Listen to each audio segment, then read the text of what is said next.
ಬೆಂಗಳೂರಿನ shopping ಮಾಲ್ನಲ್ಲಿ rowdy sheeter ಅಟ್ಟಹಾಸ.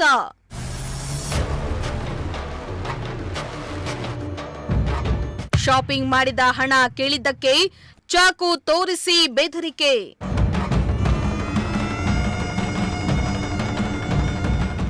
S ವೀಕ್ಷಕರೇ, ಇತ್ತೀಚಿನ ದಿನಗಳಲ್ಲಿ ಅಂಗಡಿ ಮುಂಗಟ್ಟುಗಳಲ್ಲಿ ದರೋಡೆ ಮಾಡ್ತಾ ಇರುವ ಪ್ರಕರಣಗಳು ಹೆಚ್ಚಾಗ್ತಾ ಇವೆ.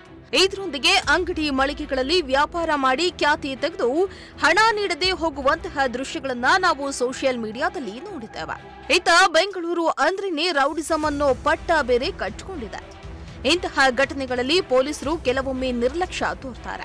ಆದ್ರೆ ಅದ್ಯಾವಾಗ ತಮ್ಮ ಬುಡಕ್ ಬರುತ್ತೆ ಅಂತ ಗೊತ್ತಾಗುತ್ತೋ ಆಗ ಪೊಲೀಸರು ಎಚ್ಚೆತ್ತುಕೊಳ್ತಾರೆ. ಇದಕ್ಕೆ ಪೂರಕವೆಂಬಂತೆ ಬೆಂಗಳೂರಿನಲ್ಲಿ ರೌಡಿಯೊಬ್ಬ ದೊಡ್ಡ ಶಾಪಿಂಗ್ ಮಾಲ್ನಲ್ಲಿ ತನಗಿಷ್ಟವಾದ ವಸ್ತುಗಳನ್ನ ಶಾಪಿಂಗ್ ಮಾಡಿದ್ದಾನೆ. ಅದಾದ ನಂತರ ಶಾಪಿಂಗ್ನ ಮಾಲೀಕ ಹಣ ಕೇಳಿದ್ದಕ್ಕೆ ಚಾಕುವನ್ನ ತೋರಿಸಿ ಪರಾರಿಯಾಗಿದ್ದ. ಈ ವಿಷಯವನ್ನ ಮಾಲೀಕ ಪೊಲೀಸರಿಗೆ ಮುಟ್ಟಿಸಿದ್ರು ಕ್ಯಾರೆ ಎಂದಿರಲಿಲ್ವಂತೆ. ಅದ್ಯಾವಾಗ ಮಾಲೀಕ ಸಿಸಿಟಿವಿ ವಿಡಿಯೋವನ್ನ ತಮ್ಮ ಸೋಷಿಯಲ್ ಮೀಡಿಯಾದಲ್ಲಿ ಹಂಚಿಕೊಂಡ್ರು. ಎಲ್ಲಿ ವಿಡಿಯೋ ಫುಲ್ ವೈರಲ್ ಆಗುತ್ತೋ ಅಂತ ತಿಳಿದ ಪೊಲೀಸರು ಎಚ್ಚೆತ್ತುಕೊಂಡು ಆರೋಪಿಯನ್ನ ಬಂಧಿಸಿದ್ದಾರೆ.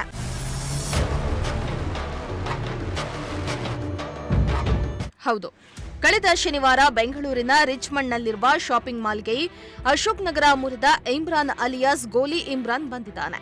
ಶಾಪಿಂಗ್ ಮಾಲ್ನಲ್ಲಿ ತನಗಿಷ್ಟವಾದ ವಸ್ತುವನ್ನ ಖರೀದಿಸಿದಾನೆ. ಇದಾದ ಬಳಿಕ ಶಾಪಿಂಗ್ ಮಾಡಿದ ಹಣವನ್ನ ನೀಡುವಂತೆ ಇಮ್ರಾನ್ನನ್ನ ಕೇಳಿದ್ದಾನೆ. ಇದಕ್ಕೆ ಇಮ್ರಾನ್ ಚಾಕು ತೆಗೆದು ಬೆದರಿಕೆಯನ್ನ ಹಾಕಿ ಹೊರಟೋಗಿದ್ದಾನೆ.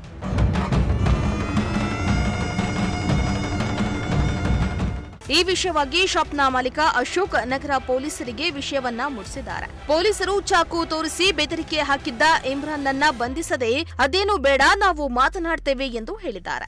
ಇದಾದ ಬಳಿಕ ಮಾಲೀಕ ತಮ್ಮ ಶಾಪಿಂಗ್ ಮಾಲ್ನ ಸಿಸಿಟಿವಿಯಲ್ಲಿ ಸೆರೆಯಾಗಿದ್ದ ವಿಡಿಯೋವನ್ನ ತಮ್ಮ ಸೋಷಿಯಲ್ ಮೀಡಿಯಾದಲ್ಲಿ ಹರಿಬಿಟ್ಟಿದ್ದಾನೆ. ಎಲ್ಲಿ ವಿಡಿಯೋ ವೈರಲ್ ಆಗಿ ತಮ್ಮ ಕೆಲಸಕ್ಕೆ ಕುತ್ತು ಬರುತ್ತೋ ಅನ್ನೋ ಭಯಕ್ಕೆ ಅಶೋಕ್ ನಗರ ಪೊಲೀಸರು ಇಮ್ರಾನ್ನನ್ನ ಬಂಧಿಸಿ ಎಫ್ಐಆರ್ ದಾಖಲಿಸಿದ್ದಾರೆ. Bureau report, Prajashakti TV.